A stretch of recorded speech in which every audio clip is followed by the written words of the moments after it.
Bueno, bienvenida comunidad, un placer de poder iniciar este 2023, nuestros encuentros de vino, una charla.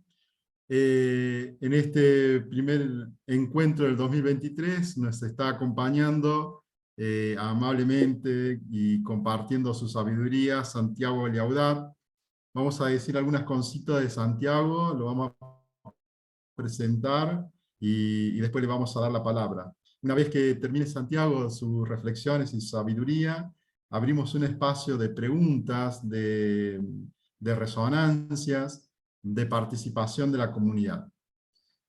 Bien, Santiago Llaudat, magíster en Ciencias, Tecnología y Sociedad por la Universidad Nacional de Quilmes, Argentina, especialista en estudio latinoamericano, profesor en filosofía, diplomado universitario en filosofía de la liberación, y esto me lo puedes aclarar Santiago, se encuentra realizando el doctorado en Ciencias Sociales en la Universidad de Buenos Aires.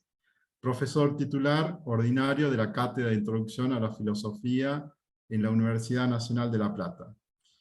Bien, Santiago, muchas gracias por estar en este espacio, muchas gracias por compartir con nosotros tu sabiduría. Entonces abrimos el espacio. Bueno, muchas gracias, Claudio, muchas gracias a todos los compañeros, compañeras, por la posibilidad de compartir algunas ideas con ustedes y sobre todo por la posibilidad de aprender de ustedes también. Les voy a compartir algunas ideas que tengo en proceso y que me interesa enriquecer. O sea, que me interesa lo que ustedes tengan para aportar, sobre todo en la parte final. Al principio voy a hacer una introducción que tiene que ver con un diagnóstico, si ustedes quieren, tratar de comprender algunos mecanismos de la dependencia intelectual, etc. Y en la segunda parte me va a interesar identificar algunos desafíos del pensamiento nacional latinoamericano. Ustedes saben que la semana que viene tenemos el Congreso del Pensamiento Nacional Latinoamericano, si no lo saben se los comento, del 8 al 10 de junio en la Universidad Nacional de Lanús. Hemos trabajado casi un año en la organización de eso, realmente tenemos muchas expectativas. Creemos que ya los objetivos se han ido cumpliendo en el camino, porque uno de los objetivos era justamente aglutinar a mucha gente que está con estas discusiones en todo el país, y eso ya está ocurriendo, ¿no? Es decir, ya los grupos empezaron a encontrarse y empezaron a identificarse a nivel nacional. Y bueno, y ahí tengo una participación como en la coordinación y en la apertura del Congreso, y justamente voy a hablar de los que les voy a hablar hoy. Así que me interesa, junto a ustedes, enriquecer un poco ese planteo y ver posibles vacancias o faltantes, ¿no? Bueno, entonces voy a titular esta intervención como los desafíos del pensamiento nacional latinoamericano. Espero hablar no más de 40, 45 minutos, cosa de tener luego un rato para el intercambio. En primer lugar, entonces, describamos la situación. Bien. Básicamente, seguramente diga cosas que ustedes ya saben, por supuesto, pero para tener un piso en común, ¿no? Sobre el cual luego identificar desafíos. Básicamente, la historia latinoamericana transcurre en dos grandes periodos, por supuesto, el periodo colonial y el periodo que podemos denominar como neocolonial. ¿Bien? El periodo colonial se acaba, en el caso de Hispanoamérica, con las guerras de independencia, ustedes lo saben muy bien, principios del siglo XIX, el momento en que ejércitos populares de liberación logran derrotar al imperio español en combate frontal, en guerra de guerrillas. Bien, tuvo un periodo muy álgido de combates, ustedes esto ya lo saben. Y gracias a lo cual, el ejército de la metrópoli es derrotado, ¿no? Fecha clave, por supuesto, para todo esto, 1824, batalla de Ayacucho. Es la última gran batalla, si bien hay batallas posteriores hasta 1825, ¿no? Pasada esa etapa, en la cual no podemos identificar un pensamiento nacional latinoamericano estrictamente hablando, en buena medida porque durante el periodo colonial tenemos o bien un pensamiento indígena de resistencia, o bien expresado, digamos, de distintas maneras, no necesariamente de forma escrita, puede ser mediante imágenes, dibujos, etc. Ahí está, por ejemplo, la obra de Guamán Poma de Ayala, etc. O bien pensamientos de españoles en América, o de criollos, que no alcanzan todavía el estatus de un pensamiento nacional latinoamericano en sentido estricto, hasta el periodo ya de la independencia, que ya da lugar a la nueva etapa, ¿no? Es el momento bisagra. Ahí, por supuesto, hay una serie de líderes, sobre todo, que actúan a su vez, de líderes políticos, militares, que actúan a su vez de pensadores, ¿bien? Que van formulando sobre la marcha un ideario, ¿bien? Todavía en general no muy sistemático, eso es propio ya de la actividad intelectual en sentido estricto, ¿no? Es decir, lo que encontramos en el periodo de la independencia es líderes que están luchando, que están confrontando, que están negociando, que están haciendo lo propio de un liderazgo, de un conductor, y en el medio van produciendo textos, discursos, enunciaciones, notas periodísticas. Estoy pensando en el caso de Mariano Moreno, ¿no? Sí. Hay una teorización, ¿bien?, en curso, viva. Cerrada esta etapa, comienza una nueva etapa, creo yo, más compleja en cierto sentido, que es la etapa neocolonial en la que nos encontramos hasta el día de hoy. Expulsado al Imperio Español de América, y ya en la transición de esa expulsión, es decir, ya en el transcurso de la Guerra de Independencia, empieza a penetrar en nuestras tierras, como lo saben, el Imperio Británico, que va a definir el tipo de neocolonialismo en América Latina durante buena parte del siglo XIX, en conjunto con Francia, pero Gran Bretaña sin duda tiene el peso predominante, hasta por lo menos la década del 20 o del 30 del siglo XX, ¿no? Donde, en el contexto de la transición hegemónica global, va a emerger, sobre todo ya en la segunda posguerra, la nueva gran potencia norteamericana, y eso reordena el neocolonialismo en la región.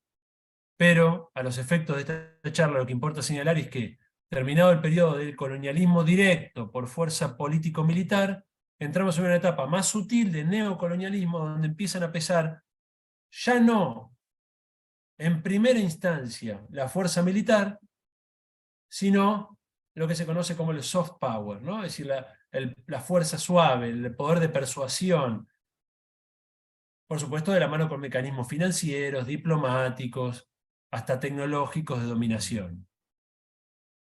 Dije en primera instancia, porque siempre la última ratio, en última instancia, siempre está el poder militar respaldando al imperio, por supuesto. Como se vio, sin ir más lejos, en el bloqueo al que someten a Rosas, por ejemplo, en el caso argentino, ¿no? Una alianza franco-británica. Fíjense qué notable, ¿no? Las dos potencias que compiten en el mundo central por la hegemonía se alían para bloquear a un país periférico con visos de soberanía, ¿no? Más adelante va a estar la gran catástrofe del Paraguay, de Solano López, en el cual, mediante la influencia británica, bueno, destruimos a un país hermano, ¿no?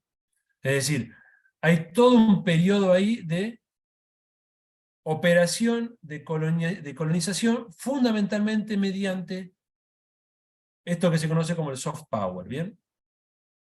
Y en ese soft power, en este poder suave, es fundamental la dominación intelectual. Insisto, no se agota en lo intelectual, por supuesto, entra en lo financiero, es muy importante la dominación financiera. Fíjense este dato: 1824, la última gran batalla contra el Imperio Español, coincide con el nacimiento de la deuda externa argentina, ¿no? Es el año en que Bernardino Rivadavia contrae el empréstito con la Baring Brothers, ¿no?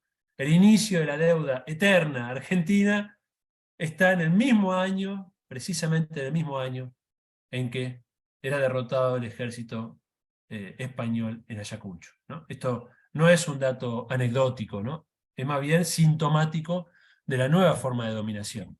Si expulsamos al dominador que usaba el aparato militar, e ingresó un nuevo dominador que ya vestía frac ¿no? Y que venía con su bolso de banquero bajo el brazo, ¿no? Lo financiero es fundamental, lo comercial es fundamental, empieza toda la problemática de, ustedes saben, los términos de intercambio, empezamos a hacer una economía agroexportadora, e importamos bienes industriales, es decir, nos acoplamos al sistema británico y a sus intereses. Es decir, hay una diversidad de manifestaciones, lo diplomático, pero, creo yo, la subyacente a todas ellas es la dominación intelectual.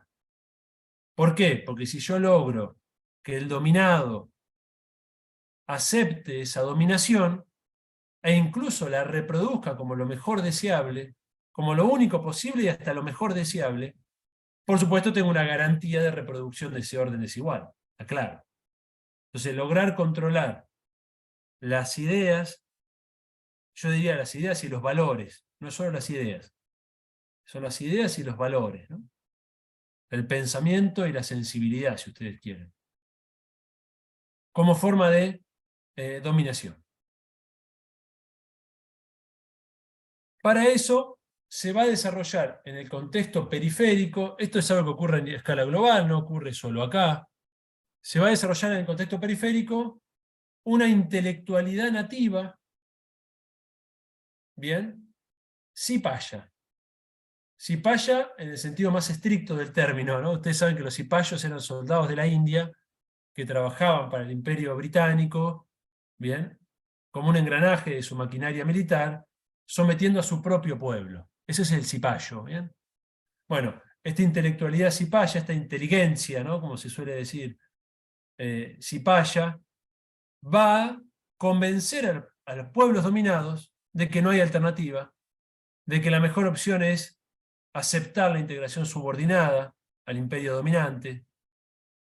¿Bien? Es decir, se acepta como un engranaje más de la maquinaria colonial, o neocolonial, mejor dicho, neocolonial, la reproduce a gusto, en parte obtiene dividendos y ventajas de esa posición, por supuesto, prestigio, viajes, recursos, la autopercepción de ser una clase culta, superior, ilustrada, global, etcétera, etcétera. Por supuesto estamos incorporando acá una producción intelectual en un sentido amplio, ¿eh? Si ustedes quieren, tomando la idea gramsciana de intelectuales, ¿no? No el intelectual solamente aquel que produce teoría o determinado texto sistemático, etcétera, etcétera. Estamos hablando también de producción artística, producción educativa, producción periodística, y las ramificaciones que esto puede tener en referentes políticos, sociales y hasta empresariales, ¿no? Más adelante en el tiempo. Pero estamos hablando de todo aquello que constituye la clase dirigente de una sociedad. ¿Bien? Estoy usando esa categoría de intelectuales. ¿Estamos? Lo que Ángel Rama va a denominar la ciudad letrada, ¿no? Es decir, esa clase dominante que hace de la posesión de las letras un instrumento de poder. Piensen ustedes que en el siglo XIX nuestras clases dominantes llegaron a hablar en inglés y en francés. Si estaba tan incorporado esto, como parte de lo que era ser un buen intelectual o de lo que era ser culto, que nuestras clases dominantes en sus encuentros sociales hablaban en francés directamente. Es decir, esto es muy fuerte, ¿no? Es muy fuerte. Y por supuesto es el periodo de construcción de nuestros estados nacionales, ni más ni menos. O sea, esta clase dirigente que está aceptando su lugar de engranaje, de mediador de una maquinaria imperial, que lo acepta gustosamente en la mayoría de los casos, ¿bien? Va a ser esa misma clase dirigente la que va a construir nuestros estados nacionales. Entonces la construcción de los estados nacionales está fuertemente mediada por ideas y valores, ¿bien?, proclives a este orden neocolonial. Sin ir más lejos, lo podemos ver en una constitución como la nuestra, que promovía la inmigración europea, ¿no?, como lo deseable, ¿bien?, como el horizonte hacia el cual hay que ir, que proponía básicamente suplantar la población nativa por población europea, porque la población nativa era irrecuperable, ¿no?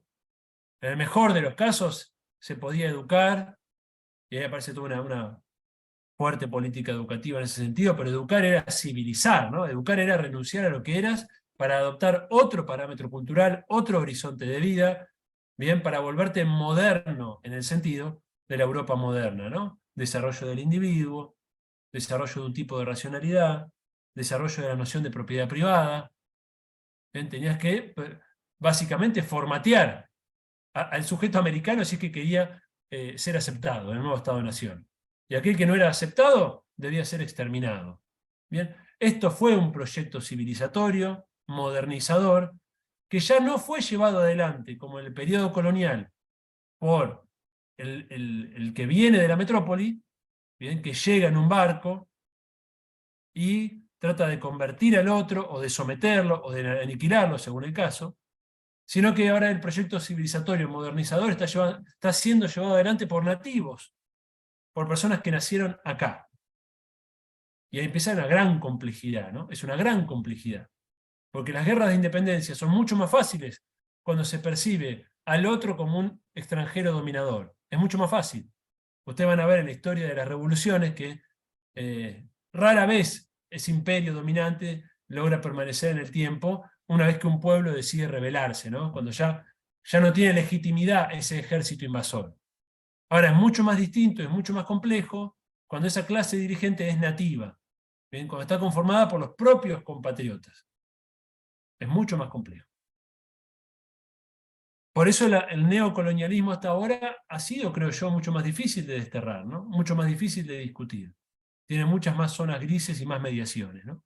También es propio, por supuesto, de la propia evolución de las sociedades capitalistas, ¿no? Si no es lo mismo el capitalismo de hace 200 años que el capitalismo, bien, en las sucesivas fases hasta llegar al día de hoy, ¿no? Es decir, cada vez tiene más mediaciones, más complejidad. Para ir cerrando esta parte de diagnóstico, entonces diríamos que tenemos básicamente un aparato cultural neocolonial que reproduce ideas y valores, que básicamente lo que hacen es reproducir nuestra situación de dependencia y subdesarrollo, que responde, que está atado o que está ligado a una supuesta agenda global de temas, de problemáticas, de inquietudes, de conceptos, pero que básicamente esa agenda global es la mundialización de la cultura anglosajona. No es una agenda global en abstracto, eso no existe. La agenda global, la agenda internacional, es básicamente la agenda de intereses, de valores, bien, de ideas de los países centrales, y los países centrales han sido fundamentalmente hegemonizados por los anglosajones. Y esto inhibe poderosamente el desarrollo de un pensamiento propio. Esto es un inhibidor, no sé cómo se dice, no sé cuál es la palabra correcta. Esto inhibe, ¿no? Fuertemente esto, en parte porque uno de los elementos que tiene para reproducir esta situación de subdesarrollo y dependencia es la construcción permanentemente de una imagen degradante de nosotros mismos. Permanentemente hay una construcción del aparato cultural neocolonial de un sentimiento de inferioridad. Permanentemente. Se nos muestra que somos fracasados, que no servimos, que la culpa de nuestras desgracias es nuestra. Fíjense, piensen en el periodismo, piensen en el arte, piensen en la filosofía, permanentemente está esta idea, ¿no? Es decir, la construcción de un sentimiento de inferioridad. Es un círculo vicioso, porque si no soy capaz, entonces no voy a poder, y si no puedo, no soy capaz, y permanentemente se reconstruye, ¿bien? Un desprecio por lo propio, un desprecio por lo autóctono, se construye una ignorancia de lo propio. Esto ahí retomo la categoría de Sousa Santos, ¿no? La idea de la construcción de la ignorancia. Es decir, ¿no? Él decía la sociología de las ausencias, ¿no? Sí, cómo pensar porque hay cosas que no se conocen, no solo porque hay cosas que sí se conocen, porque hay autores que sí se conocen, bueno, pero también pensemos porque hay otros que no se conocen. Y en ese desconocimiento, esa ignorancia es una producción también sistemática del olvido. ¿Bien? Entonces hay una producción del olvido de nuestra historia, hay una producción del olvido, también lo decía Rodolfo Walsh, ¿no? Esa frase tan bonita no la tengo presente, pero las clases dominantes permanentemente buscan cortar nuestra historia, cortar nuestra acumulación intelectual, ¿bien? Cortar los hilos que conectan una generación con la otra. Así estamos siempre arrancando de cero, ¿no? Siempre arrancando de cero. Este elemento para mí es central. Algunos autores lo han identificado muy claramente. Estoy pensando en Paulo Freire, ¿no? Cuando Paulo Freire habla de la introyección de los valores del opresor. Es una idea que la desarrolla bastante y creo yo que es muy rica. O el propio Fanon, cuando habla de la epidermización de la inferioridad. Como él dice, el efecto psicológico que tiene en el colonizado incorporar la mirada del colonizador sobre sí, ¿no? O sea, mirarse a través de los ojos del amo, dice Frantz Fanon en Pieles Negras, Máscaras Blancas, ¿no? Fíjense qué notable, ¿no? Si esto es así, y si yo logro convencerles de la prioridad o de la tarea de primer orden, que es esta batalla de ideas, con esa idea, ¿bien? O mejor dicho, es de lo que busco convencerles, ¿no? Porque de alguna manera todavía vamos a la saga con esto. Si ustedes piensan, la mayor síntesis que hemos tenido programática en el caso argentino, ¿no? de propuesta política popular han sido en la historia argentina las tres banderas del peronismo, ¿no? Justicia social, independencia económica, soberanía política. Como síntesis programática de un proyecto popular, es lo más alto que hemos alcanzado como pueblo, ¿no? Y si ustedes se fijan en esos tres elementos, no aparece la noción del pensamiento, sino aparece la cuestión de las ideas y de la cultura. Creo yo que le falta una cuarta pata a esto, que es básicamente la autonomía de pensamiento, que es necesario para avanzar en las otras tres dimensiones.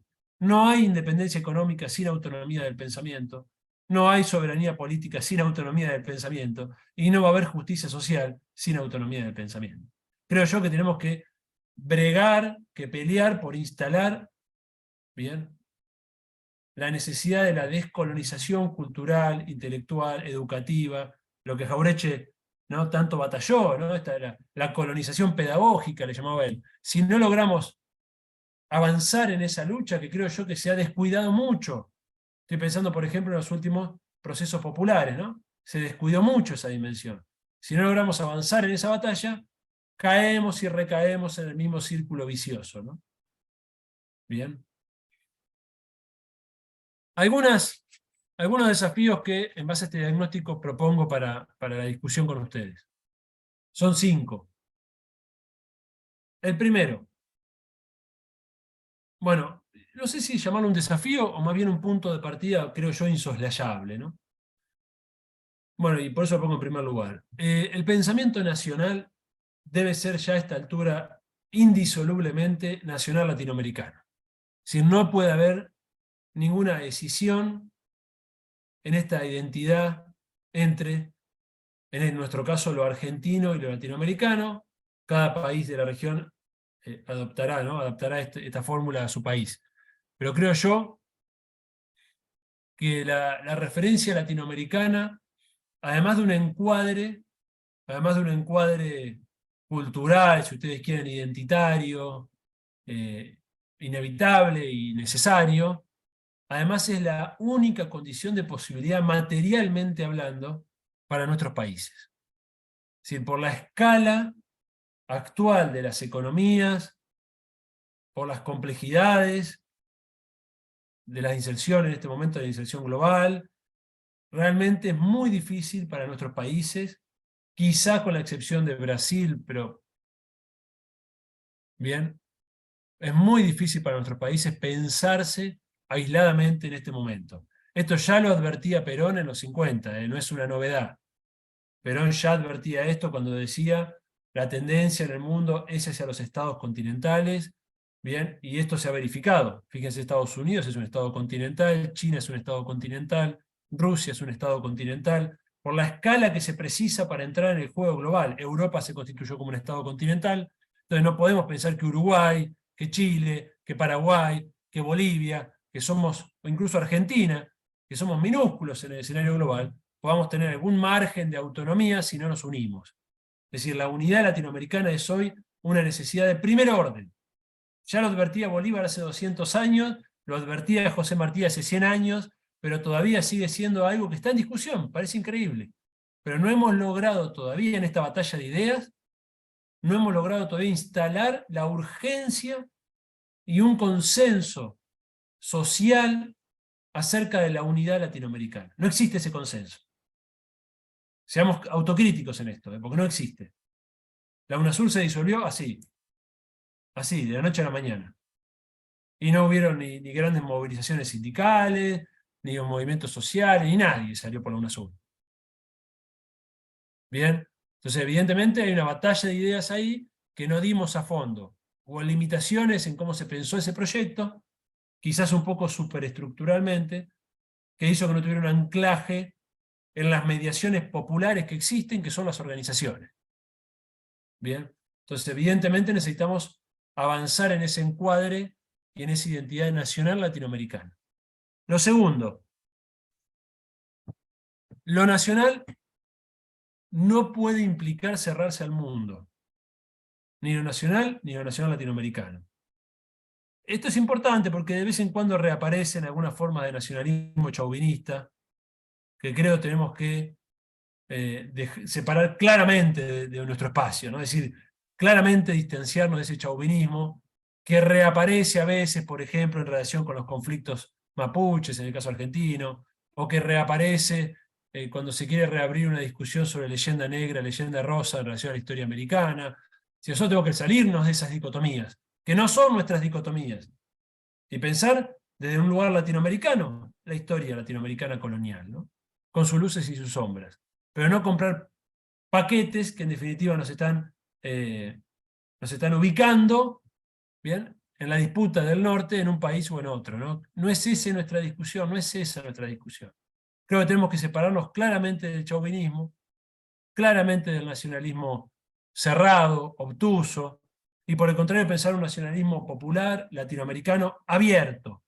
Esto ya lo decía también José Martí cuando decía, injértese en nuestras repúblicas el mundo, pero el tronco ha de ser de nuestras repúblicas, ¿no? Esta síntesis es perfecta, o como decía Arturo Jaureche, lo nacional es lo universal, pero visto por nosotros, ¿no?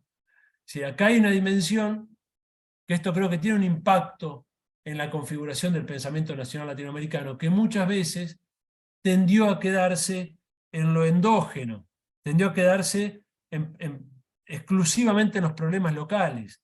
Nosotros tenemos que pensar desde América Latina el mundo. Tenemos que plantearnos como una superación no solo de nuestros problemas inmediatos locales, sino también de los problemas que la humanidad está enfrentando a nivel global. ¿Bien? Esto lo hizo América Latina en sus mejores momentos y con sus mejores liderazgos, ¿no? Entonces, creo que lo nacional latinoamericano nunca debe ser algo cerrado, ¿no? Lo que no podemos perder de vista, por supuesto, jamás, son las raíces, ¿no? Son las raíces.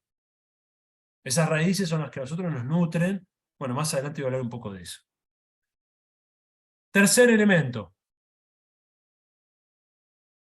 Debemos salir del lugar de comodidad en que muchas veces ha caído el pensamiento nacional, cierta liturgia, cierta repetición de tópicos y autores que fueron importantes en sus momentos históricos porque supieron interpretar su presente.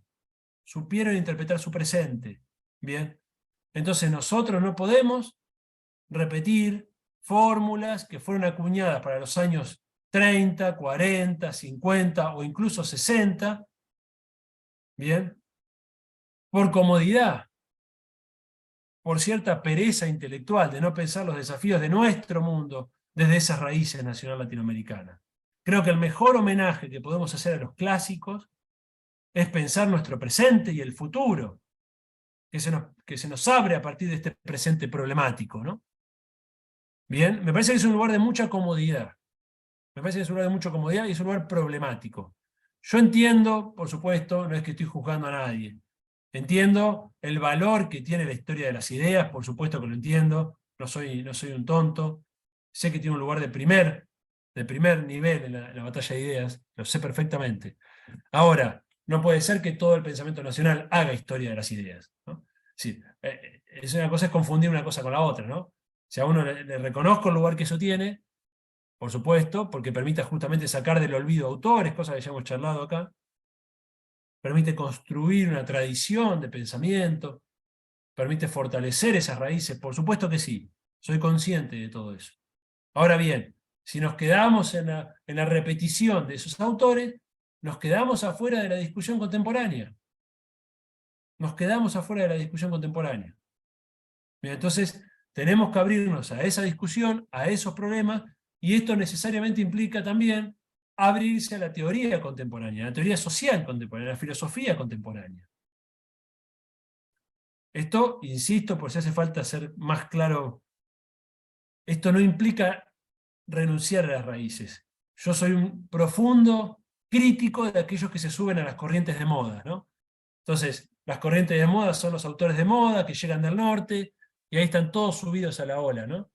Porque hay subsidios, porque bueno, está de moda hablar de ciertos temas. No se trata de eso lo que estoy diciendo. Pero es indudable que en el amplio abanico de lo que es la teoría contemporánea, lo que es la filosofía contemporánea, hay elementos de verdad que a uno le sirven para enriquecer la lectura de los problemas del presente. Entonces, si uno tiene seguridad de sí mismo, si uno tiene claridad de dónde está parado, uno puede y debe abrirse a la lectura de los autores contemporáneos. ¿Bien?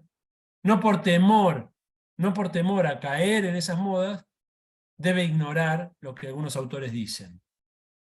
¿Me explico? ¿Se entiende esta diferencia? Voy a decir un ejemplo. Un autor como puede ser Harari, por ejemplo, Harari, el israelí, o Byung-Chul Han, ¿no? El coreano alemán.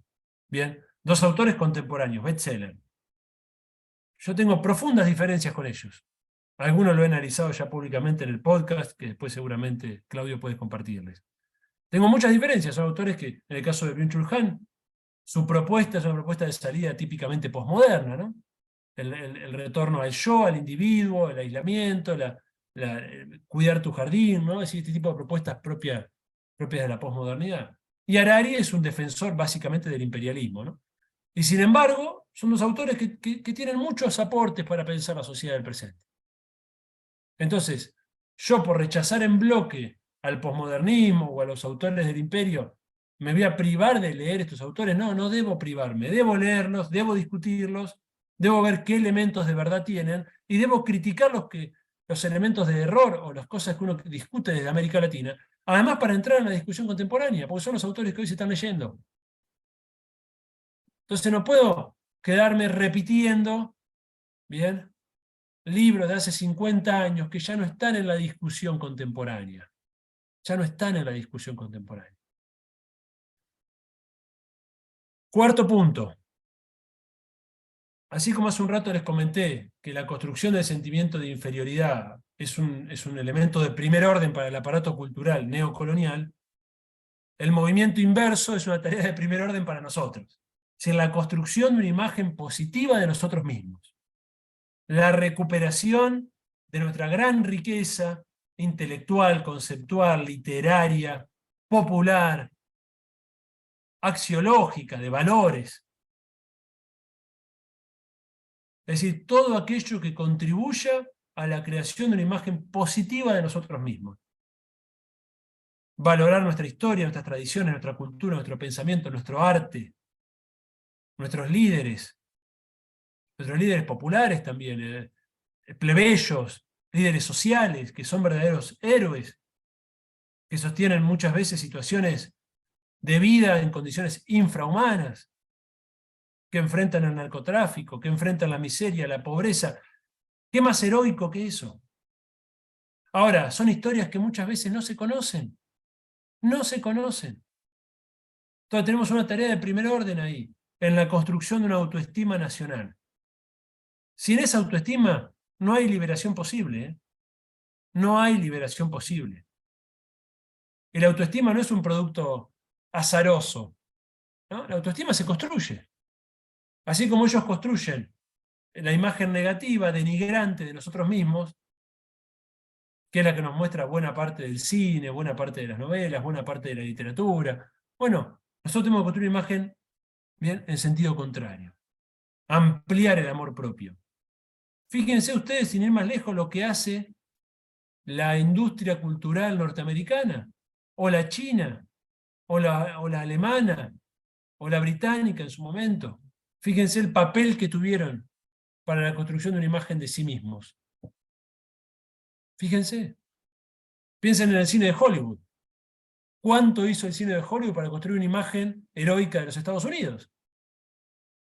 ¿Tiene que ver eso con la verdad? No, no reflejan la verdad. Reflejan una aspiración, un rol que se autoadjudican y construyen imagen, construyen autoestima, construyen consenso en relación a lo que son los Estados Unidos de América. Entonces, frente a esa gran maquinaria, vos tenés un cine que te muestra que somos todos corruptos, que somos todos miserables, que nos acuchillamos en la esquina. No hay elementos de valor en nuestra tierra. No los hay. Interesante, ¿no? Para pensar en esta clave. Yo uso mucho, por ejemplo, los capítulos de Chango Spasiuk, Pequeños Universos, que ya lo han visto en Canal Encuentro, están todos en YouTube. Y realmente, se te pone la piel de gallina cuando el trabajo que hizo el Chango ahí y que hace muchos otros, ¿no? Estoy mencionando solo un ejemplo, de recuperación de la enorme riqueza cultural, la enorme diversidad artística, el genio distribuido que tenemos a nivel de nuestro país, e incluso de los países hermanos, porque luego él empieza a viajar a otros países. Es una gran riqueza que es desconocida. Entonces, ¿cómo voy a amar lo que no conozco? ¿Cómo voy a amarlo si no lo conozco? Yo hago este ejercicio con mis alumnos, yo doy clase en la universidad y en el terciario, las maestras primarias.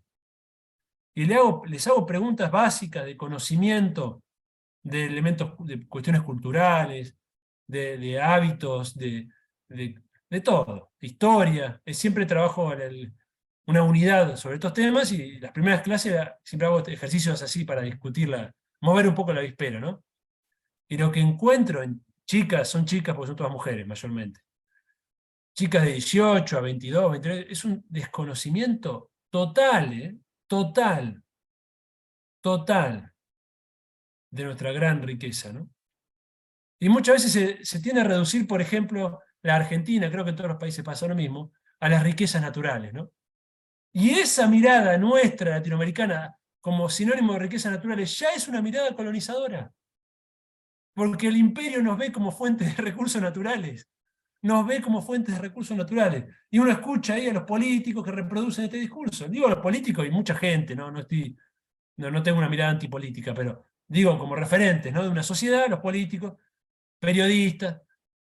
Se reproduce esta mirada, ¿no? Somos sinónimo de recursos naturales. Minga. Era gran riqueza cultural.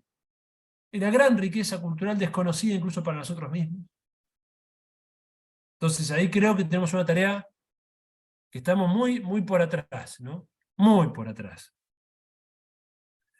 Y el quinto punto,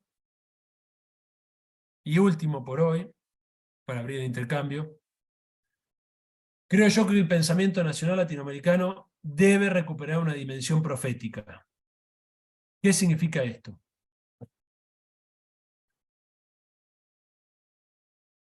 El academicismo que ha dominado la producción de conocimiento de los últimos 30, 40 años ha producido buen conocimiento en algunos casos. Luego podemos charlar sobre las tendencias del conocimiento académico, qué sé yo, fragmentación, hay mucho para charlar. Pero indudablemente también hay buenos autores que hay algunos análisis interesantes de cómo funciona la dependencia, la causa de nuestro atraso, los mecanismos del poder. Uno puede encontrar, si sabe buscar, encuentra.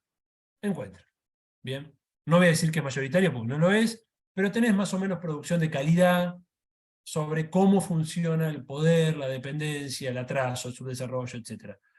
Ahora bien, a esta dimensión descriptiva, analítica, de diagnóstico, le falta la contraparte, que es la dimensión propositiva, la proposición, la imagen de futuro.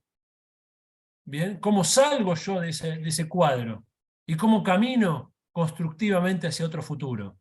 Eso estaba presente en el pensamiento nacional latinoamericano. Y en las últimas décadas se perdió. Porque nos hemos vuelto mayormente investigadores, dejamos de ser intelectuales. El intelectual latinoamericano era un intelectual político, comprometido, y era un intelectual que producía una imagen de futuro. Incluso los modernizadores, ¿no?, del siglo XIX, había una imagen de futuro en juego. No eran tipos que hacían un diagnóstico solamente, objetivo y neutral. No, estaban comprometidos, hacían un diagnóstico y en base a eso hacían una propuesta política, de Estado, de sociedad, etc. Esa dimensión se ha perdido. Y esa pérdida en la cual está buena parte del pensamiento de nuestros países creo yo, explica también el sentimiento de desorientación que existe en nuestros países. Nuestras sociedades están desorientadas, no encuentran imágenes de futuro. Aparece algún liderazgo, de vez en cuando, aquí o allá, que resuelve circunstancialmente este problema.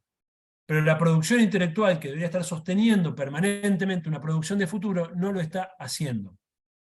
Entonces somos muy críticos, sabemos lo que no funciona, pero no sabemos cómo hacer para que funcione de otra manera.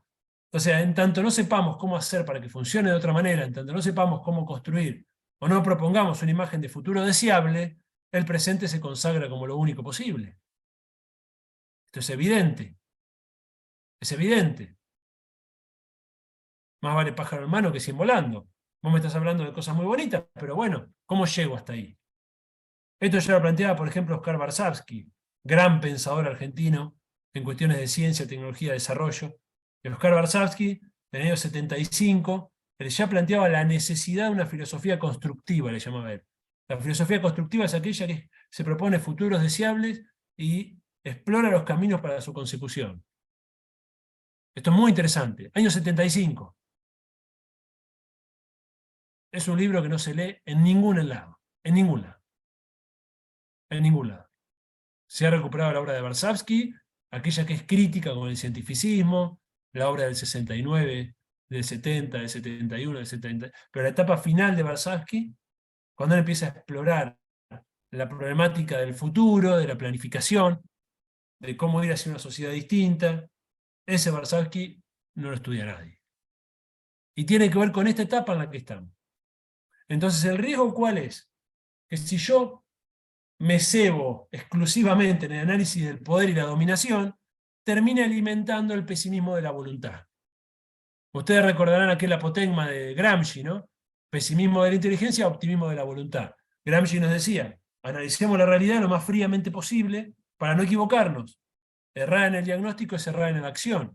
Bueno, perfecto, pesimismo de la inteligencia. Análisis frío de la realidad. No nos mientamos, no nos mintamos. Ahora bien, no hay que confundir el pesimismo de la inteligencia con el pesimismo de la voluntad. Si me quedo solo en el pesimismo de la inteligencia y contagio de la voluntad, estoy consagrando el presente, estoy afirmando el presente, y ese presente va a llevar a aquellos que tengan una sensibilidad social, a aquellos que sean críticos, pero que no vean posible una transformación, a cobijarse en sí mismos, en el pequeño grupo, en el aislamiento. Es decir, termino reforzando el statu quo. O me sumo a modas, a corrientes de moda internacionalmente, que supuestamente vienen a cambiar algo y no cambian nada. Entonces, el desafío en la dimensión profética del pensamiento es el desafío de construir el optimismo de la acción transformadora, de construir el optimismo de la voluntad, de mostrar que hay un camino y que ese camino es posible, que ese camino es viable, ¿bien? Y que sin ese camino y sin esa imagen de futuro, los pueblos no vencen. Bueno, estos son los 5 desafíos que tenía para invitarles a la discusión. Así que si les parece bien, me interesaría escucharles. Muchas gracias. Gracias a vos, Santiago, muchas gracias. Gracias por hacernos caer en la cuenta de este neocolonialismo, ¿no?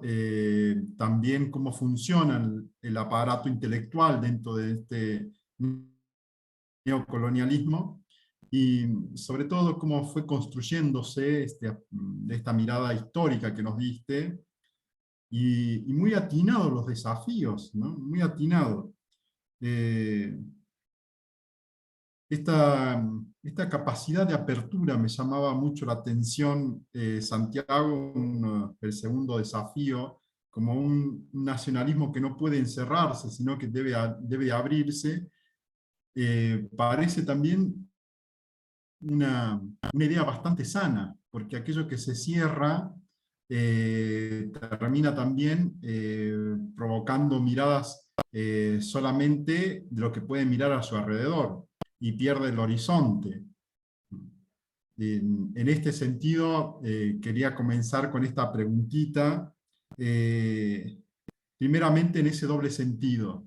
En la idea que provocabas sobre las raíces, de no perder las raíces, porque al abrirse no se pierden las raíces. Eh, Esas raíces, ¿cuánto juega hoy en día ante esta mirada neocolonial las raíces de los ancestros, la ancestralidad? Y cómo esa ancestralidad también puede irnos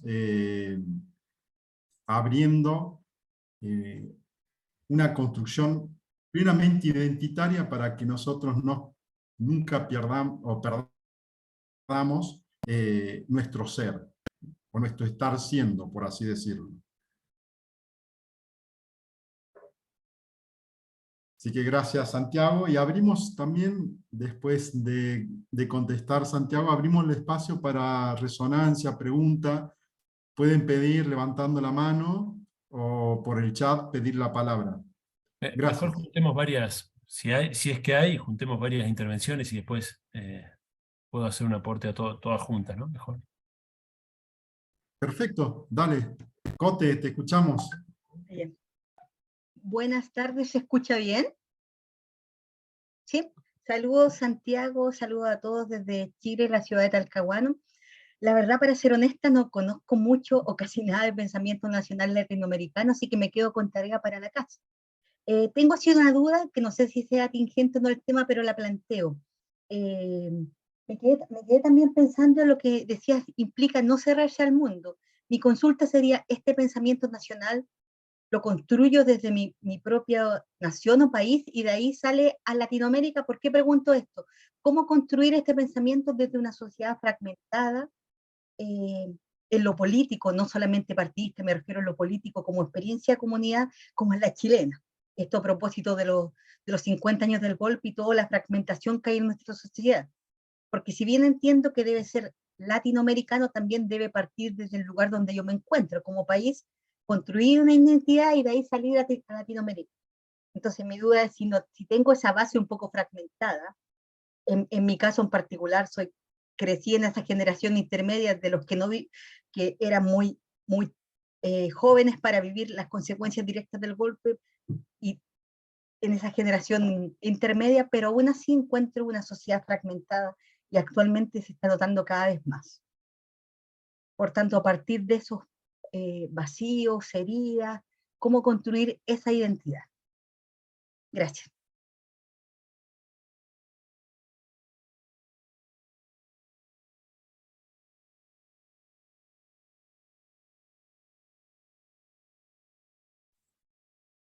Eh, sí, Enrique, te escuchamos.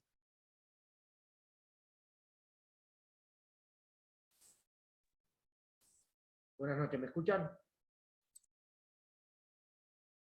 Muchas gracias, Santiago, por todo lo que nos has presentado. Yo anoté 3 cositas en base a lo que vos dijiste. Primero, cuando hablabas de las clases dominantes, el tema de lo militar, por un lado, cierto movimiento, por esto de los neocolonialismos, ¿no? Lo militar, por un lado, dijiste ciertas clases dominantes, lo que hoy serían ciertos empresariados, pero podríamos decirlo en el siglo XIX, quizás ricos y letrados, entre comillas, algunos letrados que dieron ideas a los demás, o le pusieron idea a lo que pensaba ese grupo dominante. Y me parece importante acá agregarle una tercera pata. Y más quizás en este siglo, pero también importante en el siglo pasado, porque ya tenemos uno en lo que fue el Cabildo Abierto del 22 de mayo de 1810, que es el sector eclesiástico. Un sector eclesiástico que tenía una mirada de mantener un status quo, defendiendo más lo institucional que lo evangélico. Entonces, ese sector, de alguna manera, siempre propició que se mantuviera ese status quo de los sectores dominantes que había en cada momento histórico del que vos hablabas, ¿no? en este neocolonialismo, entre comillas, y payo. Eso por un lado. La otra cuestión que había notado, esto de la inferioridad que habías hablado. Y yo lo pensaba desde esta mirada. Cuando nosotros nos criticamos a nosotros mismos, a los argentinos, y en Latinoamérica, y también en algunos lugares de Europa, nos gastan porque nos creemos superiores a los demás. Pero en esta superioridad, o qué contrariedad, está la inferioridad. O sea, hay esta dualidad contraria, ¿no? Entre inferioridad y superioridad, que es para tener en cuenta. ¿Por qué? Porque detrás de creernos superiores, lo que hay es este sentimiento de inferioridad. A eso iba. Y por último, y en esta cuestión que decías a la pregunta, digo, ¿cómo amar lo que no conozco? Yo por ahí ponía, ¿y cómo amar lo denigrado? ¿No? De creernos una sociedad totalmente corrupta y poner en el lugar de aquellos que viven en las periferias, de los pobres, ¿cómo amar eso que está totalmente denigrado, del hombre, de los políticos corruptos, donde todos creemos que el otro es un corrupto, pero nosotros somos éticamente pulcros? Y una idea final, en todo esto me parece que hay una gran contrariedad de gatopardismo en todo esto. Cambiemos para que nada cambie. ¿No? Continuamente estamos hablando de cambio, y siempre se mantiene un status quo. Y lo último que con esto cierro, vos decías, bueno, del neocolonialismo idiomático también, ¿no? Pero vos fijaste que en algún momento, una sola palabrita, usaste el inglés. Y en eso, bueno, te diría que por ahí, hasta defender nuestro propio idioma, usando palabras que las podemos decir en castellano, sería bueno mantener ahí nuestra también, entre comillas, esa independencia de otros idiomas, porque nuestro idioma es mucho más rico que los otros. Eso nada más. Muchísimas gracias nuevamente.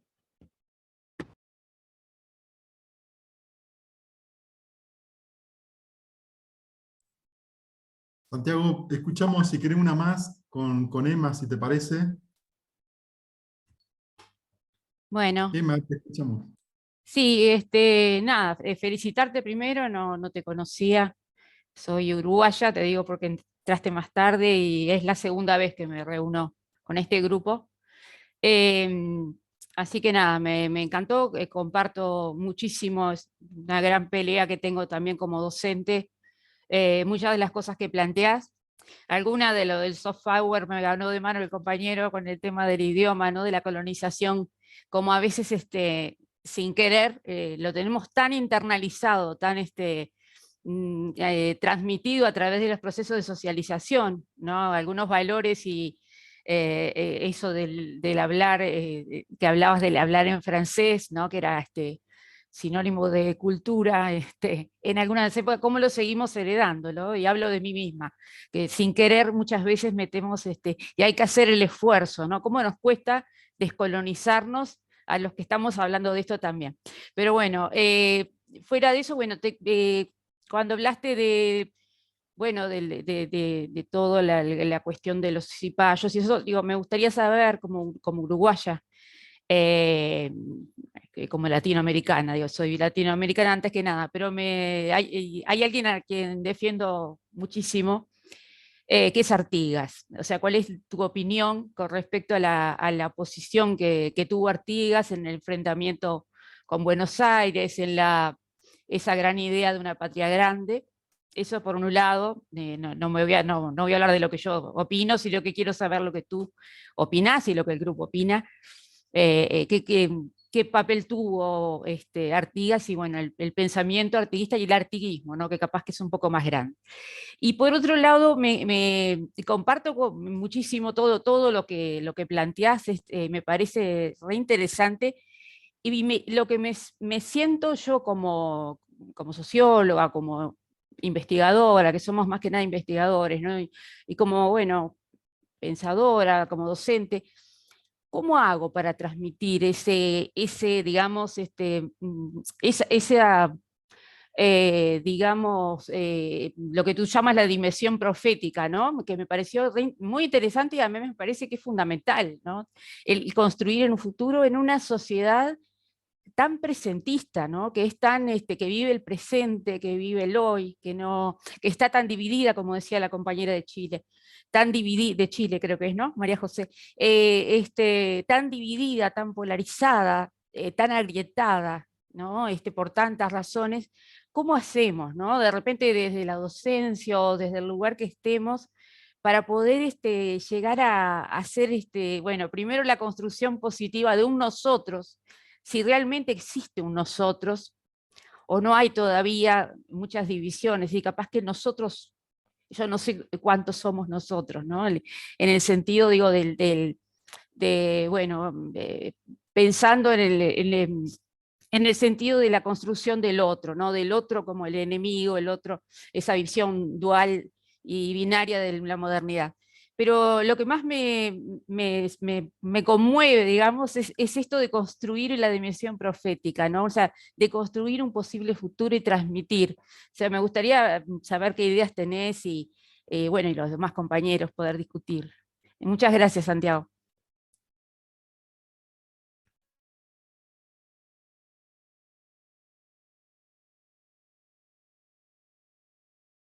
¿Estamos? Dale, Santiago, sí. Después, si querés, seguimos esperando a ver si alguien Bueno, más quiere igual ya comentar. con lo que dijeron, tenemos para... Bueno, muchas gracias, realmente intervenciones muy ricas, ¿eh? Y a veces uno lo dice y no hace justicia a la realidad, en este caso creo que sí, porque fueron realmente aportes muy ricos, ¿eh? Dieron en el clavo en varias cosas.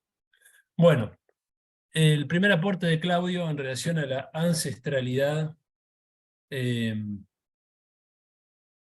no sé bien si te referís, Claudio, a una idea de la ancestralidad entendida como la propia ancestralidad familiar, que yo creo que tiene un papel, o la ancestralidad entendido más en términos de un país, de una nación, el pasado.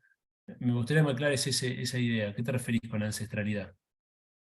Sí, Santiago, mayormente piensa en la ancestralidad hacia la sabiduría, la cultura, la forma de vida y de pensar de los pueblos originarios.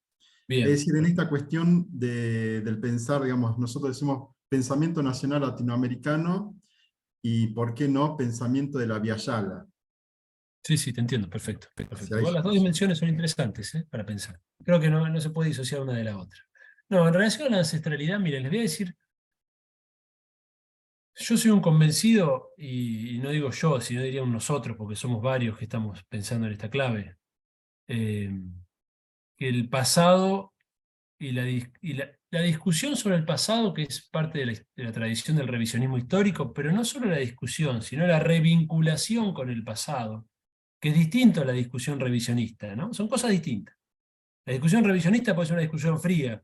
Bueno, vos me dijiste tradicionalmente que la historia ocurrió de esta manera, yo te muestro que ocurrió de esta otra. ¿Es revisionismo? Es necesario, ¿bien? Porque tiene que ver con lo siguiente, que es la revinculación con un pasado. Yo creo que no hay nación que pueda construir su identidad, como no hay pueblo, como no hay individuo prácticamente que pueda construir su identidad sin una vinculación con su pasado. Y parte de algo que decía una compañera más adelante, que era la cuestión del EMA, ¿no? Esta especie de eterno presente en el que estamos metidos, ¿no? De que cierta incapacidad de pensar en el futuro. No hay duda de que eso es parte de la lógica cultural del capitalismo tardío en el que estamos viviendo. No hay dudas de eso. No hay dudas.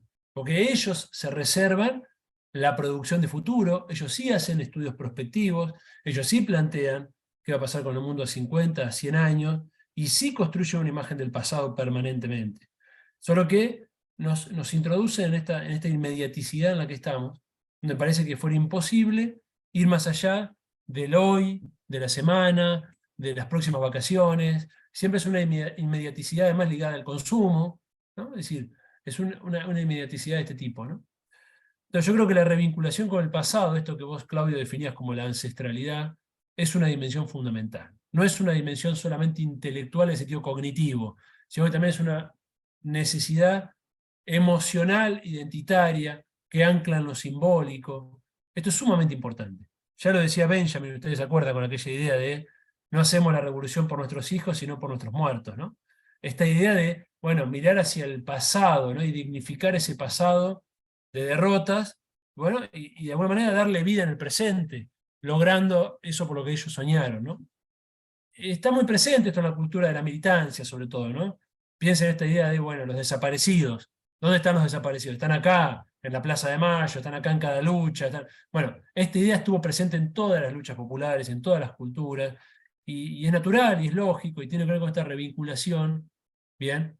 Con esta relación de inmediaticidad, pero con un pasado, no con un presente que se reduce a un yo consumidor, sino con un pasado que se desdobla, ¿bien? Que se desdobla, que se enriquece, y que de alguna manera es traído al presente permanentemente. Es como cuando uno siente a sus seres queridos que faltan, una abuela, un abuelo que ya no están, y lo siente con uno, ¿no? Es así, y sentís que te cuidan, y sentís que... Por eso digo que no está escindida la ancestralidad familiar de la ancestralidad de un pueblo, ¿eh? En la psicología del individuo no está escindida. Fíjense que no es casualidad que en este momento se ha abandonado mucho el recuerdo de los muertos, ¿no? Y lo digo, parece una tontería esto, ustedes me dirán, ¿qué tiene que ver esto? Fíjense lo que está pasando con los cementerios están siendo abandonados, no hay vinculación con los seres que se fueron, ¿no? Y esto da cuenta de un tipo de sociedad y de un tipo de individuo, esto que decía Emma, esta inmediaticidad en la que estamos. No se visita a los muertos, no se los visita. No se los visita, en esta especie de secularización extrema, ¿no?, en la que estamos. Bueno, no tenés que ser religioso para visitar un muerto en el cementerio. ¿Bien? Más bien da cuenta de esa revinculación con un pasado que nos constituye. Y eso se pierde en este capitalismo, ¿no? Se pierde. Es una pérdida de tiempo. Es una pérdida de tiempo. Es un dato real esto. Ustedes vean los cementerios, están abandonados, están abandonados, ¿no? Están abandonados. Y esto es muy, muy evidente. Y lo mismo sucede con nuestro pasado histórico. Está abandonado. Está abandonado. No lo hacemos jugar en nuestra política diaria. Fíjense la revolución que significó Chávez en su momento, por ejemplo, cuando trajo a Bolívar desde allá lejos, de inicio del siglo XIX, y lo hizo jugar de una manera fenomenal en la política del presente, del siglo XXI. Lo instaló a Bolívar con su sable, peleando nuevamente, y eso es volver a la vida, ¿no? Y eso es un pasado que revive, que no está muerto. Entonces yo soy un profundo convencido de esto, Claudio, de que no hay futuro sin pasado. No vamos a ser capaces de densificar una mirada de futuro, de darle riqueza, de ganar en imaginación sobre el futuro, si no somos al mismo tiempo capaces de volver sobre nuestro pasado. No solo intelectualmente, sino también emocionalmente. Bien. Y les digo un dato más sobre esto. Hace un tiempo, siempre uno tiene esta mirada y va analizando cosas, ¿no? Pero leía la obra de Churchill sobre él tiene una historia, no me acuerdo si era la historia de la Segunda Guerra Mundial o del Imperio Británico, no me acuerdo cuál de los libros de él. Churchill escribió bastante. Y Churchill creo que era la historia del pueblo británico. Y inicia la historia del pueblo británico, la inicia antes de la conquista del Imperio Romano, ¿no? Y por supuesto esto, desde el punto de vista historiográfico, es muy discutible. Es muy discutible. ¿Bien? Pero desde el punto de vista de la operación que a él le interesaba hacer, que era fundar una identidad británica, le era absolutamente funcional y necesario, ¿no? Y luego leía la historia de la Revolución Rusa de Trotsky, y Trotsky hace lo mismo con Rusia, y va a anclar la historia de la Revolución Rusa desde la lucha de los eslavos. Entonces, esa ancestralidad que decía Claudio es fundamental. Nosotros tenemos que vincularnos con la lucha de los pueblos originarios, con la lucha de los independentistas y con cada periodo de luchas que tuvimos y de rebeliones. ¿Bien? Esto también lo decía Alcira Argumedo, ¿no? En Los silencios y las voces de América Latina. Identificar ese patrón popular que siempre se opuso a un patrón oligárquico, decía Alcira, en ese texto creo que es del 92, ¿no? En relación a lo que decía la compañera de Chile, que está por ahí está, María José, fíjense qué interesante cómo ella arrancó, que dice, no conozco mucho del pensamiento nacional. es muy interesante. Yo te voy a hacer una pequeña anécdota personal. Yo estudié filosofía en la Universidad de La Plata. La carrera tiene aproximadamente 30 materias. Es una carrera, por lo menos en su momento, yo me recibí hace unos 15 años. Una carrera bastante pesada, mucha lectura, bien, bastante exigente. Una sola materia era historia de las ideas sociales, políticas y filosóficas de Argentina y de América Latina. Todo eso, historia de ideas sociales, políticas y filosóficas de Argentina y América Latina. Una sola materia, con una excelente profesora, que ella fue la primera que uno, viste, descubría su mundo. Las otras 20 y tanto de materias, que ninguna era historia de las ideas, todas eran filosofía tal, ética, estética, es decir, no llevaban apellido, eran eso, la ética es esto, la ética es esto, la ética griega, la ética moderna, la ética, ¿bien? Estética es esto, no te decían historia de la estética, no te decían historia de la ética europea, te decían ética. Mientras que la única materia que teníamos para conocer algo de nuestro pensamiento era una materia que se llamaba Historia de las Ideas, no catalogaba ni como filosofía. Fíjense qué fuerte, ¿no? Entonces esto que a vos te pasó, o que identificaste, nos pasó a todos, porque justamente es la muestra de lo que estamos señalando, del funcionamiento de un aparato cultural neocolonial. Es tal cual. En nuestras vidas cada uno lo puede reconstruir, salvo que alguno de ustedes me diga, mira, mi padre ya tenía esta matriz, bueno, pero en general, aquellos que nos formamos mediante el sistema educativo, formal, etc., lo que recibimos fue esto. Fue esto. Esto lo cuenta el propio Enrique Dussel, ¿no? Que él dice, yo me recibí de filosofía en Mendoza, estudié latín 4 años, dice el griego 4 años, me fui a hacer un doctorado a España, y cuando salgo en el barco, dice él, y va nombrando todos los países que visitan el barco, ¿no? Uruguay, Brasil, luego llega al África, y él dice, pero me di cuenta que no sabía nada del Brasil, no sabía nada del África, y él se va dando cuenta, dice él, ¿no? De la tabique que nos construyó nuestra formación, ¿no? Y es esa la sensación. Cuando uno empieza a profundizar en la riqueza del pensamiento nacional latinoamericano, y te diría no solo nacional latinoamericano, sino de todos los pensamientos no europeos que quedaron opacados por el expansionismo europeo, lo que uno siente es que se saca un tabique, lo que uno siente es que respira aire fresco, lo que uno siente es decir, wow, no puede ser que esto que me dijeron que que el primero que lo formuló fue tal en tal año, y encontrás que hay autores que lo formularon 100, 200 años antes, con una claridad, porque al principio sospechás. Por ahí vas a una charla y te dicen, no, porque tal autor planteó antes que tal otro. Y vos sospechás, porque tenemos la inferioridad metida tan adentro que sospechamos de que seamos capaces de un mérito. Lo sospechamos. Hasta que vas, lo lees y decís, wow. Es impresionante. Por ejemplo, Francisco Bilbao en Chile, ¿no? Tremendo autor, mediados del siglo XIX. Profundamente desconocido, incluso por los latinoamericanistas. Muchas veces se dice José Martí, el primer antiimperialista. El primer antiimperialista fue Francisco Bilbao en Chile, 50 años antes, que plantea con absoluta claridad el problema del imperialismo, el papel de los Estados Unidos. Está absolutamente planteado en la década del 50. ¿Bien? Entonces fíjense cuánto desconocemos. María José decía, ¿cómo pensar de disminución en Latinoamérica? Es interesante la pregunta. Me parece que si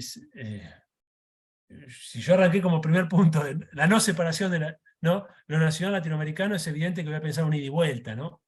Es decir, no creo en el latinoamericanismo abstracto, veo un problema ahí. Muchas veces por no asumir la cuestión nacional, muchos compañeros quedan en un latinoamericanismo abstracto, ¿no? Que es una construcción etérea, inexistente. El latinoamericanismo fuera de lo nacional no existe. ¿Bien? En esto soy muy duro. ¿Por qué hay un latinoamericanismo medio multiculturalista, que va de la mano de, organismos internacionales y que muchas veces termina jugando contra lo nacional. Yo soy muy crítico de esto. Lo nacional y lo latinoamericano juntos. Juntos. ¿Por qué? Porque a su vez cada nación latinoamericana, e incluso plurinacionalmente, porque evidentemente nuestros países tienen diversas naciones, esto es una realidad, cada uno tiene su cuota de originalidad para aportar. Sin dudas, Chile, o sin duda la Argentina, o cualquier país, o incluso países como la Argentina, creo que todos los países, pero que tienen tal diversidad cultural hacia adentro. Hace un rato dijimos, el argentino es soberbio, se cree hacia afuera, que tal cosa y tal otra.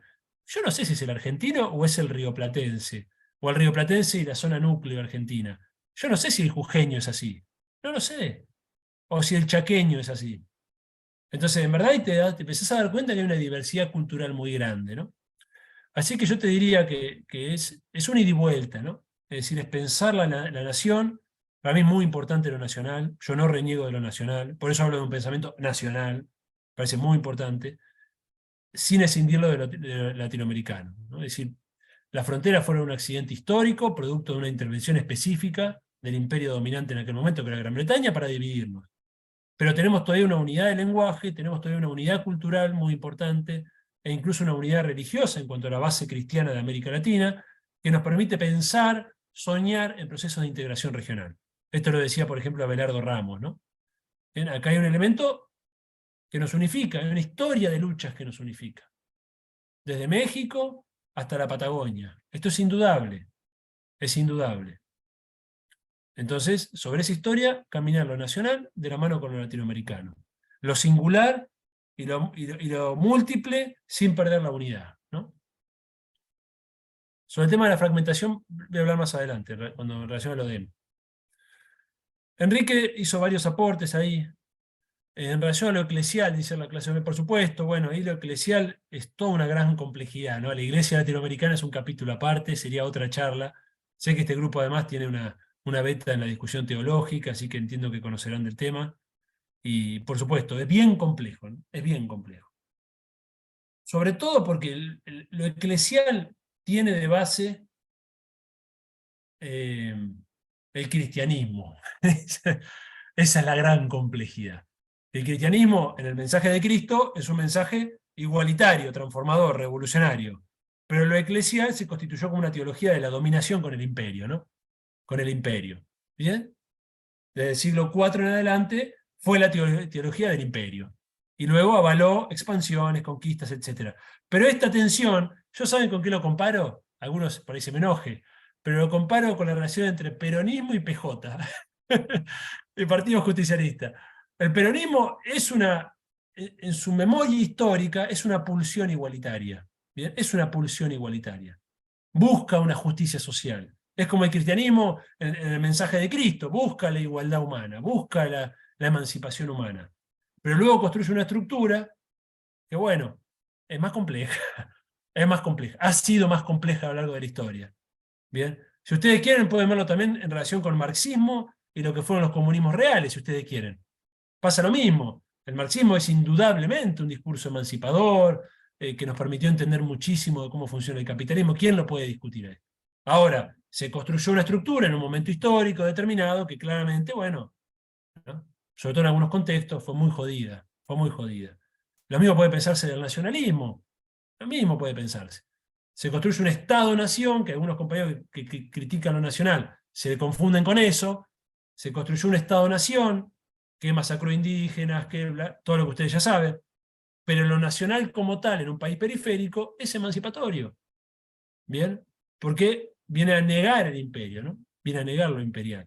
Entonces, esa relación, en el caso eclesial, con una doctrina tan densa como es la doctrina cristiana, ha dado lugar a una complejidad muy grande en la historia de la Iglesia latinoamericana.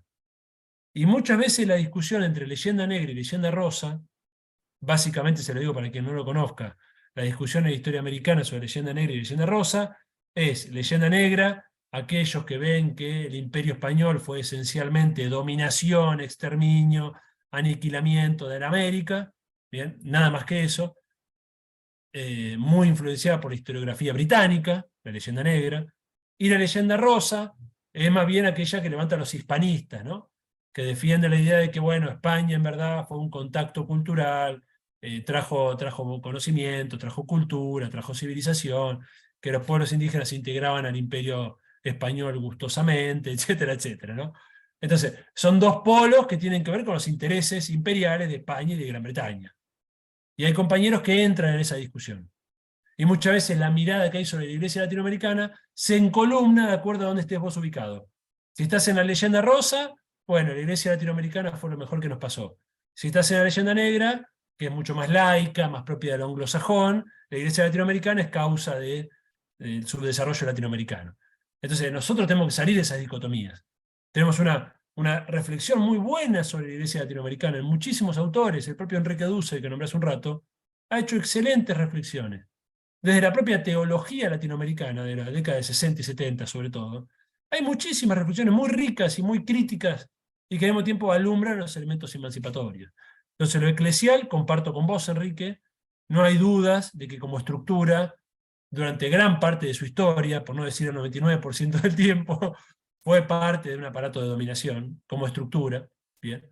Pero al mismo tiempo, cuando uno estudia la historia de los movimientos populares latinoamericanos, siempre encontrás un sacerdote, una monja, siempre. Y esto lo he estudiado, es decir, he estudiado mucho la teología. Te vas a ir al Movimiento Sin Tierra de Brasil, te vas a ir en Argentina a la tendencia revolucionaria del peronismo, te vas a ir hoy a la economía popular, te vas a ir a pensar los procesos en el Perú, te vas a ir a pensar los procesos. Bien, siempre, siempre. Desde el Mocase, a los MTD, siempre cuando empezás a leer un poquito aparece ahí un cura, una monja, siempre. Entonces, evidentemente, hay un elemento ahí que no podemos desconocer. Entonces, una mirada muchas veces laicista, un poco prejuiciosa, ha cerrado puertas, ha cerrado puertas. Hoy creo que lo de Francisco habilita un puente muy interesante, entre militancia y esa parte de la iglesia, ¿no? Yo lo veo muy claramente en el caso de la economía popular, que conozco de cerca, sus organizaciones. Ahí realmente ha habido algunos cruces que han sido muy ricos, muy ricos, muy ricos. En relación a lo que decía, bueno, esto me gustó, esto de la dualidad argentina, ¿no? Por lo menos rioplatense, de la superioridad supuesta, y es interesante eso, yo lo he pensado alguna vez, sin dudas esa soberbia, llamémoslo así, soberbia rioplatense, o porteña mayormente, pero yo extendería a la zona núcleo, ¿bien? Tiene que ver con el grado de colonización y europeización que tenemos, porque muchas veces la justificación de esa supuesta superioridad se basaba en rasgos europeos, ¿no? Entonces, por ser los más europeos, nos poníamos a denigrar a nuestros hermanos de las provincias del interior argentino o de países limítrofes, ¿no? Y sigue muy presente, por supuesto, sigue muy presente. Hace un tiempo salió a la luz, ustedes acordarán, un audio que circuló como la cheta de Nordelta. Si lo buscan en internet lo van a encontrar. Lo van a encontrar. Es muy interesante ese audio. Es para hacer. Yo lo trabajo en mis clases, se los doy a mis alumnos. Y hacemos un análisis del discurso de ese audio. Para la compañía de otros países, Nordelta es el barrio privado más rico de la Argentina, ¿no? La clase súper alta. Bueno, y cheta es una persona también de clase alta, ¿no? Nariz parada. Y esta mujer mandó un audio por WhatsApp y ese audio circuló, donde se quejaba a la constructora o a la administración del country, del barrio privado, por el tipo de vecinos que se habían mudado a su barrio. Y toda la descripción de esos vecinos tenía elementos éticos, estéticos, ¿bien? Donde se evidenciaba un profundo racismo.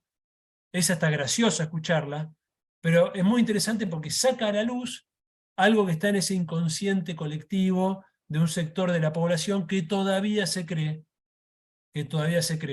que Buenos Aires o que los blancos de Argentina son la Europa de América, ¿no? Como se dijo en algún momento. Entonces está muy bueno ese audio como material de análisis, ¿no? Así que yo creo que esa superioridad tiene que ver con esa condición, ¿no? de ser profundamente colonizados, ¿no? De creernos de alguna manera civilizados en medio de la barbarie, ¿no? Y es un elemento muy, muy fuerte en la cultura argentina hegemónica, ¿no? Argentina hegemónica. Y de hecho te pasa, a alguno le habrá pasado, cuando estás en un país de visita, por ahí estás en la cola del aeropuerto, y ves el comportamiento de algunos argentinos y te da vergüenza. Esto a alguno le ha pasado seguramente, ¿no? Esto es así, se ha construido una cultura ahí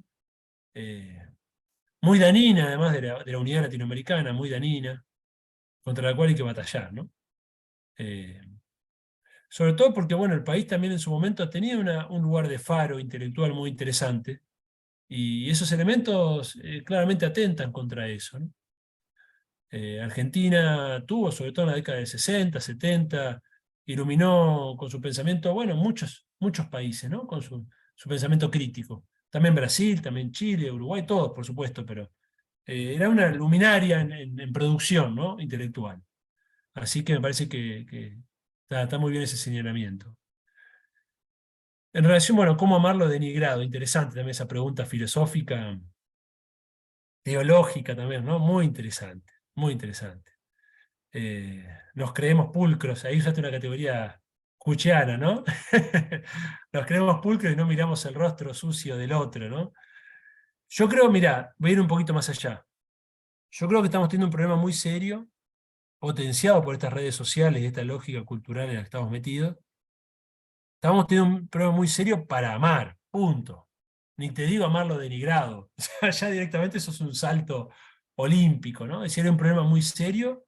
Es muy reciente esto porque las redes sociales tienen 10 años, pero está habiendo un problema muy serio, creo yo, de vinculación con el otro, del encuentro, de la palabra. Están apareciendo problemáticas que yo creo que son emergentes, nuevas, quiero decir, emergentes en ese sentido, de dificultades de comunicación, o comunicaciones que se rompen por lenguajes que no terminamos de dominar, ¿no? Un WhatsApp mal escrito o sin la intención correcta, o cómo es leído por el otro, y se están generando burbujas digitales donde cada uno además se autorreproduce su imagen de sí, ¿no? Porque en el mundo digital vos consumís únicamente aquello que te gusta, y se está como generando micro burbujas, ¿no? Micro burbujas. Entonces, hay una dificultad en ese sentido, ¿no? Hay una dificultad. Estamos en una época de transición, no sabemos muy bien hacia dónde, y evidentemente están apareciendo cambios en ese nivel profundo de la psicología humana, ¿no? De la vinculación con el otro. Veía, por ejemplo, los casos extremos.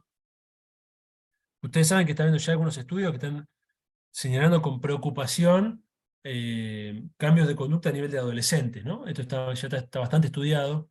Adolescentes que han crecido ya en el mundo virtual, que han crecido ya mediando su realidad y su relación con los otros mediante la virtualidad, y que hoy ya, ingresando a la edad adulta, piensen que las redes tienen 10 años, 10 años tienen las redes sociales. Entonces, para nosotros son un elemento externo a nuestra vida, en el cual entramos y salimos. Pero para estos chicos, que ya crecieron en este mundo, es un elemento sustantivo de su constitución humana. Entonces, ahora que están entrando en la vida adulta, están evidenciando dificultades para establecer relaciones estables, dificultades emocionales. Esto está siendo ya estudiado, es un problema en distintos países occidentales. Y veía el caso extremo de Japón, recientemente un amigo me lo hacía conocer. Yo no sé si ustedes conocen esto, pero a mí realmente me impactó. Yo había escuchado ya hace un tiempo que en Japón estaban muy preocupados con el tema de las depresiones, y que habían creado un Ministerio de la Felicidad, no sé si ustedes saben esto. Están muy preocupados con este tema. Hay una figura que se llama los Hokkaido, que son chicos que no salen de su habitación, que viven su vida entera dentro de su habitación. Bien, se recluyen, una especie de fobia extrema a la sociedad, se recluyen en su habitación y pasan su vida en su habitación. Ya representa aproximadamente el 2% de Japón. Estamos hablando de cientos de miles de personas. Están en Wikipedia el artículo, lo pueden buscar, ¿eh? Es decir, a ver si encuentro el nombre, cómo se escribe, porque ahí tenemos un tema idiomático, ¿no? A ver si los encuentro, ya se los comparto. No, no es Hokkaido, es...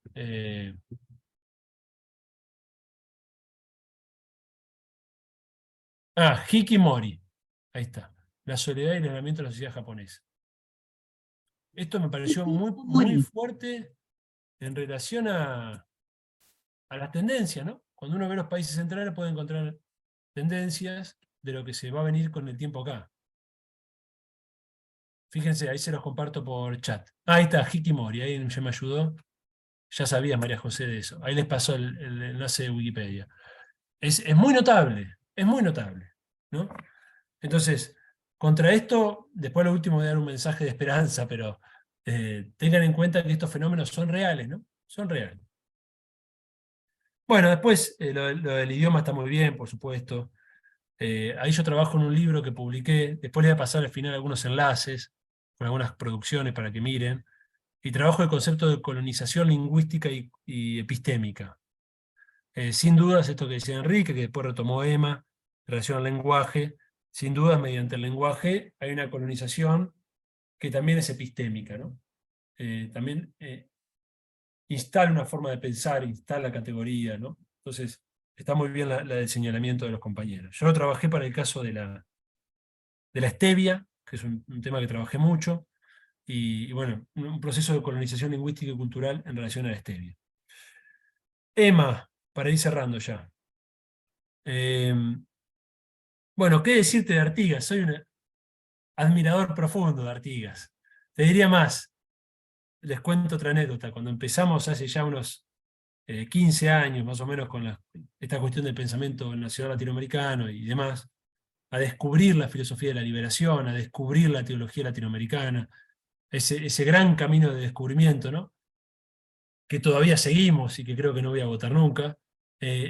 Una de las primeras cosas que hicimos fue un ciclo de charlas de la Patria Grande, que lo hicimos en un centro cultural acá cerca de mi casa, que iba mucha gente, estoy hablando del año 2000, no recuerdo exactamente, quizás 2009, 2010, 2011. Y trabajamos tres líderes, eran 3 etapas del ciclo. En la primera etapa, 3 líderes populares latinoamericanos de la independencia: San Martín, Belgrano y Artigas, ¿no? San Martín, Belgrano y Artigas. O sea que Artigas para mí es una figura insoslayable del pensamiento latinoamericano. Fíjense que incluyo líderes como pensadores, ¿no? Si bien no fueron grandes escritores, con su acción transmitían ideas, ¿no? Y creo que es un precursor, bueno, de varias cosas, ¿no? Pero al menos de 2 muy claras. La reforma agraria, ¿no? Está claro, la problemática de la tierra, él la identifica con absoluta claridad. Sigue siendo, si no el problema, uno de los grandes problemas latinoamericanos. Piensen que en otras partes del mundo se hizo la reforma agraria.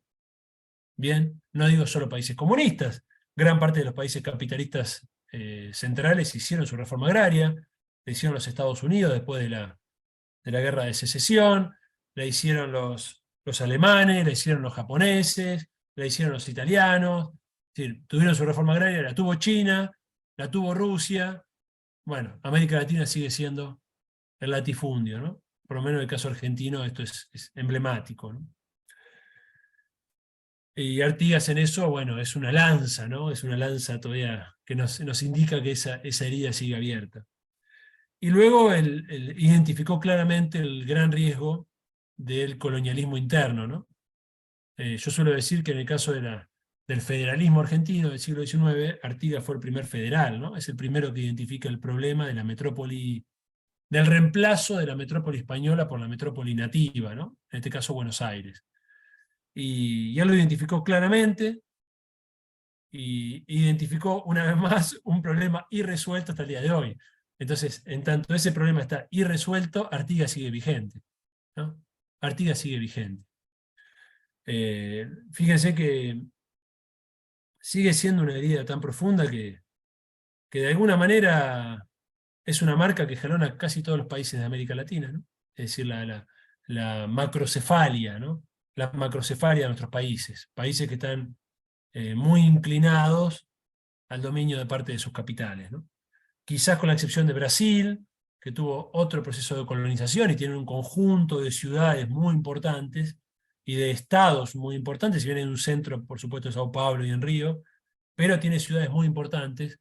En el resto de los países, realmente las capitales, piensen en Perú con Lima, en Argentina con Buenos Aires. En Chile creo que está un poquito más repartido, pero Santiago tiene un peso muy importante. Bien. México con el DF, realmente tenemos un problema serio ahí. Bueno, y Artigas lo señaló, ¿no? Y un tercer elemento que se me ocurre mientras comento esto es el elemento que Artigas introdujo de participación popular, ¿no? Esto también es clave.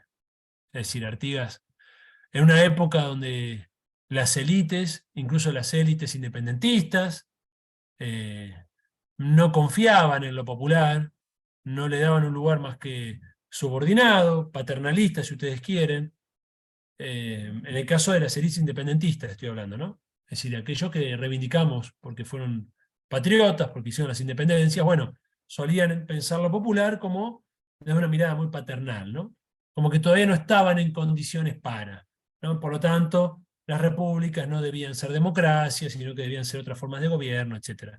Bueno, Artigas ejerció una democracia popular en los hechos, ¿no? Y la llevó adelante, y bueno, ahí hay que analizar luego las causas de la derrota, ¿no? Del proyecto artiguista, pero eso sería otra charla. Y lo último, y con esto cerramos, Emma recuperaba la dimensión profética. Miren, yo voy a anclar ahí la esperanza en el lugar más radical de la condición humana. ¿Saben cuál es ese lugar? Ese lugar, en lo humano expuesto a la catástrofe. Bien.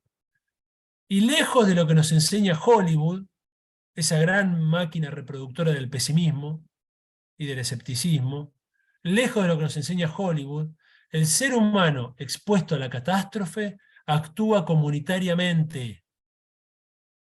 Este es el fundamento último de la esperanza. Vayan a cualquier catástrofe, un tsunami, un terremoto, unos mineros encerrados en una mina o una inundación, lo que ustedes van a encontrar es comportamiento comunitario. El ser humano puesto contra las cuerdas actúa comunitariamente. En mi caso personal lo pude vivenciar en la inundación de La Plata. Ustedes saben que en nuestra ciudad tuvo una inundación muy grave hace 10 años, en 2013, justo hace 10 años. Y bueno, la ciudad se inundó gravemente, hubo más de 100 muertos, ¿no? Y yo vivía en ese momento en otro barrio y me inundé, toda mi casa se inundó. Y lo que observamos esa noche, por supuesto no esa noche, sino con el tiempo lo fui pensando, incluso lo pensé a raíz del señalamiento de un compañero, lo que noté esa noche es que nos juntábamos todos para ayudarnos. Y si escuchábamos un grito, hacíamos cadenas humanas para ir a buscar al que estaba gritando, y para salir de la zona más grave de la inundación, y para rescatar a uno o al otro. Nadie buscó salvarse solo ahí, se los aseguro. Nadie. Y en mi vida cotidiana yo no conocía a mis vecinos. No los conocía, que es lo que nos pasa a todos en las grandes ciudades, ¿no? Estamos todos tan serializados, tan fragmentados, que no sabemos quién vive al lado, quién vive del otro lado, y sin embargo, en la condición de la catástrofe, cuando está en riesgo tu propia vida, lejos de lo que nos muestra el cine de Hollywood, que nos muestra que nos terminamos devorando unos con otros, la guerra de todos contra todos, no es lo que sucede. Fíjense, vayan a estudiar las catástrofes, y vayan a ver lo que pasa. Vayan a escuchar la entrevista que le hacen a los chilenos que estuvieron encerrados en la mina. Vayan a ver cómo se comportaron. Hay entrevistas, se pueden ir a escuchar. Vayan a ver sobrevivientes de catástrofes. Y van a encontrar que siempre aparece el elemento comunitario. Eso quiere decir que el elemento comunitario está profundamente ligado a la condición humana. Profundamente ligado. Entonces, nos pueden intentar dividir, nos pueden intentar fragmentar, pero evidentemente lo comunitario es tan consustancial al humano que por lo menos por ahora el lavado de cerebros que nos hacen a diario encuentra un límite. Encuentra un límite. Porque esas sociedades hiperindividualistas, hiperfragmentadas, en su extremo límite hallan la solidaridad, ¿no? Esto no es un elemento secundario, ¿no? Entonces ese nosotros que decía Emma, ¿dónde encontrar el nosotros? Es cierto, uno se siente a veces abatido, uno se siente aislado, uno se siente que lo que hace no sirve, ¿no? Frente a esa gran maquinaria, fíjense que hablamos de Hollywood. Yo a veces admiro, fíjense, qué tontería, ¿no? Cosas que uno piensa, pero uno ve una película, a veces estoy con mi hija, miramos una película de dibujitos animados, y veo, cuando pasan los créditos, cientos de personas que trabajan para hacer una película, ¿no? Es impresionante, una vez presten atención. Capaz que son miles, no sé, pero por lo menos cientos. Y yo digo, pensar la cantidad de recursos que tienen para construir este dispositivo cultural llamado película, que veo en 2 horas, y están movilizando a 500 personas durante 2, 3 años de trabajo. Claro, y nosotros estamos solitos, estoy con mi alma en un instituto terciario, que por ahí las paredes se caen, que faltan bancos, y estás vos solito, y bueno, y es así, es así. Por eso es heroico, si no, no sería heroico. O sea, aquel que está trabajando en una película de Pixar, con 500 personas más, con un buen salario, con un disfrute de su vida, haciendo... Bueno, pero eso no es heroico. Eso es ser parte de un imperio, ¿no? Eso es ser parte de un imperio. Lo heroico, y hay que saber que el pensamiento nacional latinoamericano siempre va a ser marginal, hasta que se dé vuelta la torta. Es así. Es por lógica marginal. Si no fuera marginal, no estoy molestando. No estoy molestando. Por eso, y esto es un señalamiento también que hago, hay que tener mucho cuidado con los cantos de sirena, de corrientes que se nos presentan críticas, que vienen del norte global, bien, básicamente posmodernas en este momento, básicamente posmodernas, y que no molestan a nadie. Y la muestra más clara de que no molestan a nadie es que son incorporados por las propias multinacionales, por la propia clase dominante global, que incorpora esos discursos porque son inocuos, porque no les afectan a sus negocios, porque construyen el tipo de crítica que les es favorable. Hace poco realicé una entrevista a Ramón Grofogel, ahora les paso el enlace si quieren, y él describe muy bien esto, lo describe muy bien. Él dice, mediante estos mecanismos construyen el tipo de antagonismo que les es conveniente. Bien. Nunca van a encontrar que financien pensamiento antiimperialista. Jamás. Hace un tiempo, miren, les cuento otra anécdota. A veces la anécdota sirve para pensar el problema, ¿no?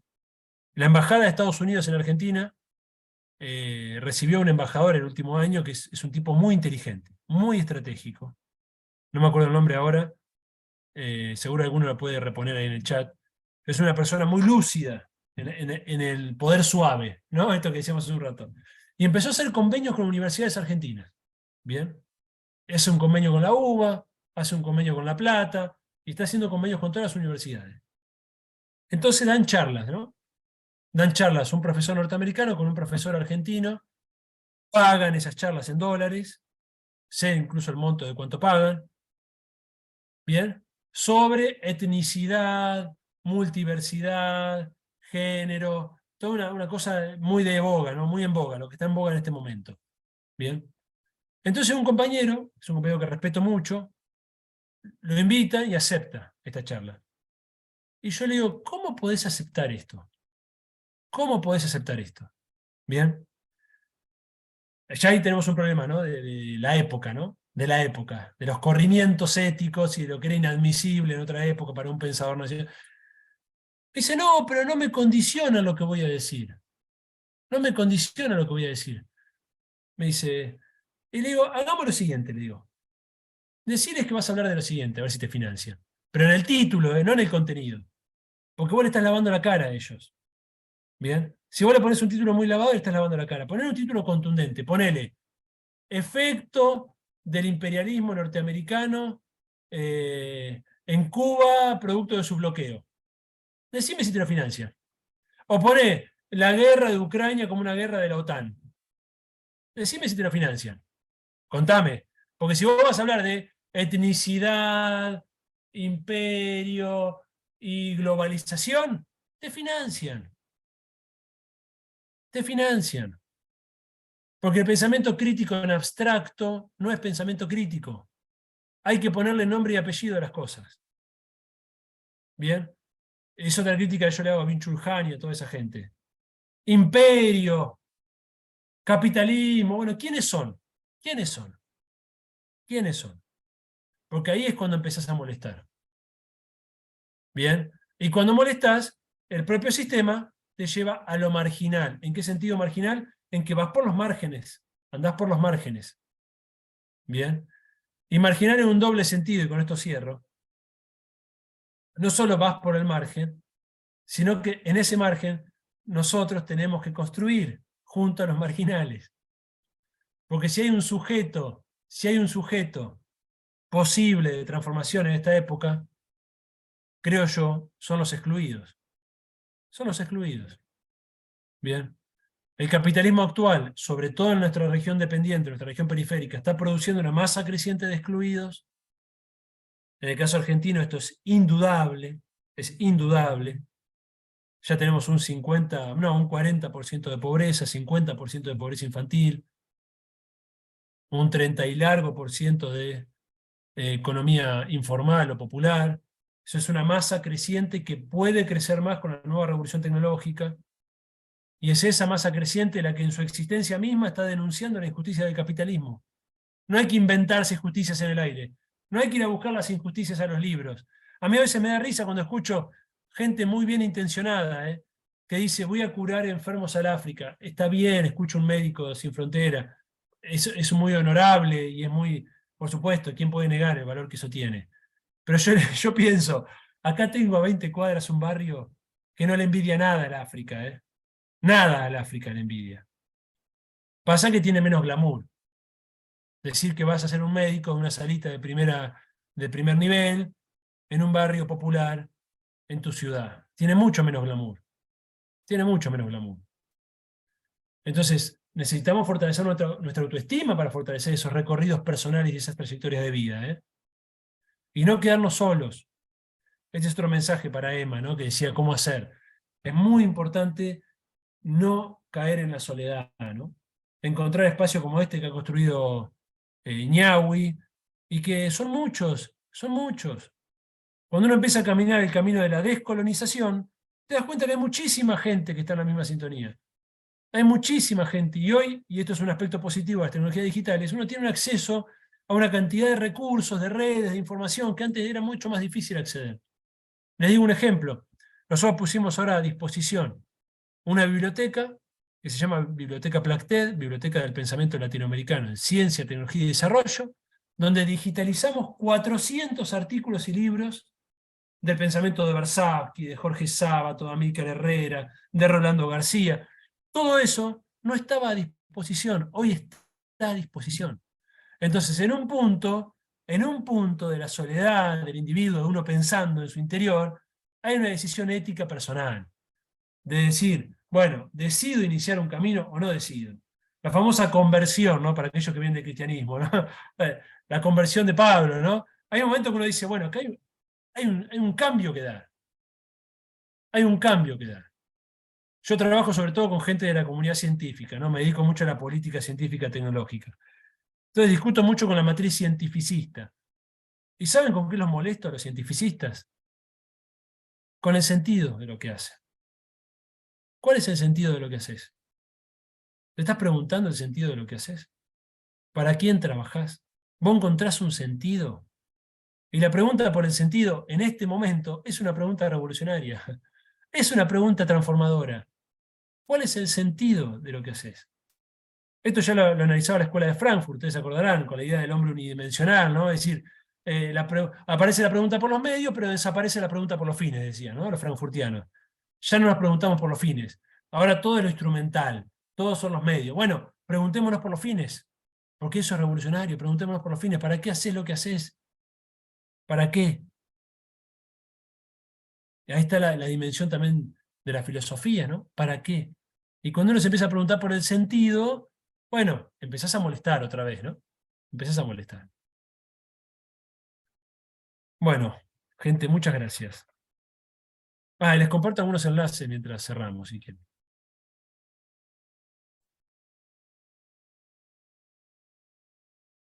Muchas gracias a vos, Santiago. Bueno, pedimos disculpas a William, tener la mano levantada, pero sabemos que Santiago tiene ahora otro compromiso.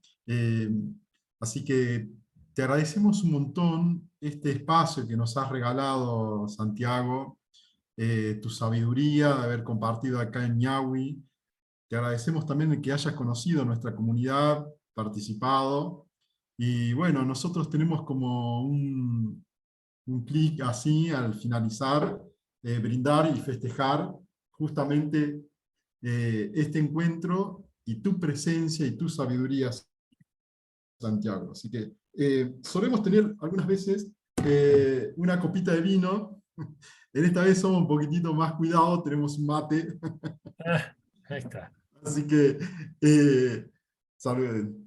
Salud, Santiago, gracias por haber compartido con nosotros. Esperamos tenerte de nuevo, porque la verdad que quedaron muchas cosas ahí fluctuando, muchas muy muy acertadas, pero bueno, esperamos volver a tenerte en este espacio. Bueno, por supuesto, el agradecimiento es mío. Ahí les comparto algunos enlaces, como les prometí. Ahí tienen ¿cómo se llama esto? Un podcast, Ideas en Jaque, que ahí hay intervenciones radiales. Ahí tengo una columna de Pensamiento y Filosofía Nacional por la Radio de las Madres, y ahí van las columnas. Después está la revista Ciencia, Tecnología y Política, que como les dije es un área a la cual más me dedico, y ahí tenemos una producción muy buena. Y está la entrevista a Agrofogel, que les recomiendo, especialmente hay una entrevista a Dussel. Bueno, ahí yo estoy a cargo del área de entrevistas, así que pueden mirarlo. La Biblioteca Plactet, que les comenté, con el pensamiento latinoamericano en ciencia, tecnología y desarrollo. Mi canal de YouTube, con algunos videos y demás. Y les dejo por último 2 enlaces más, para todos los gustos. Les dejo en mi página con producción científica. Y mi página de la Pacuronda, con columnas más de coyuntura y demás. ¿Bien? Les dejo eso y ya no les molesto más. Ahí les dejé la página con artículos científicos. Ahí está el libro Stevia, que lo pueden descargar, están todos los libros que he ido sacando. Y les dejo ahora el último.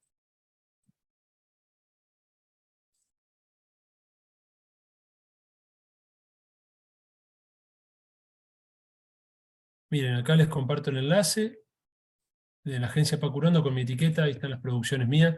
Y ahí, entrevistas, me gusta mucho el género de entrevistas, ¿no? La posibilidad de escuchar a alguien que uno admira y darle la palabra. Así que van a encontrar entrevistas, y justamente estoy trabajando ahora, cerrando esta semana y la que viene, un libro sobre el movimiento de trabajadores excluidos de Argentina, el MTE. Así que van a encontrar algunas entrevistas ahí publicadas que están muy buenas en la clave de lo que decíamos hace un rato, ¿no? Ver esas otras historias, esa historia de los excluidos, esos héroes cotidianos invisibles, y sentirse menos solos, ¿no? Cuando se da cuenta que hay gente que realmente le pone el hombro a situaciones que, pucha, ¿no? Uno en definitiva batalla con ideas, pero estos compañeros batallan con narcotraficantes, con situaciones muy, muy, muy jodidas, ¿no? Y también tenemos que estar para ellos, para acompañar esas luchas, para darle voz, resonancia, cuerpo teórico, miradas estratégicas. Así que en esa clave es que hemos trabajado durante casi 3 años en el libro que estamos cerrando ahora, sobre el movimiento de trabajadores excluidos. ¿Bien? Y bueno, la semana que viene está el Congreso también, perdón, le paso todos los chivos, pero está el Congreso de Pensamiento Nacional, también se puede compartir ahí en la página de Ñahui. Varias actividades del Congreso van a ser virtuales, los paneles y las conferencias, así que ahí pueden ver el programa y pueden ver qué les interesa. Bueno, eso es todo de mi parte. Santiago, enorme, muchas gracias a vos, muchas gracias por haber compartido estos espacios también. Te contamos también que nosotros tuvimos una charla con Ramón Grofogel, si no recuerdo mal, el año pasado, sobre descolonialidad, así que lo seguimos bastante a Ramón. Y bueno, vamos a ver esa entrevista.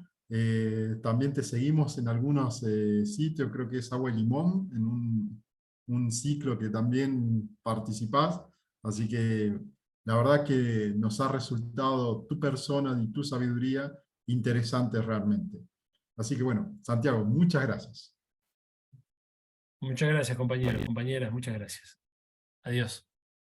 Adiós, Santiago, chao comunidad, gracias por haber participado y bueno, será hasta un nuevo encuentro seguramente el mes que viene. Muchas gracias a todos y a todas por haber participado. Un abrazo. Muy bien.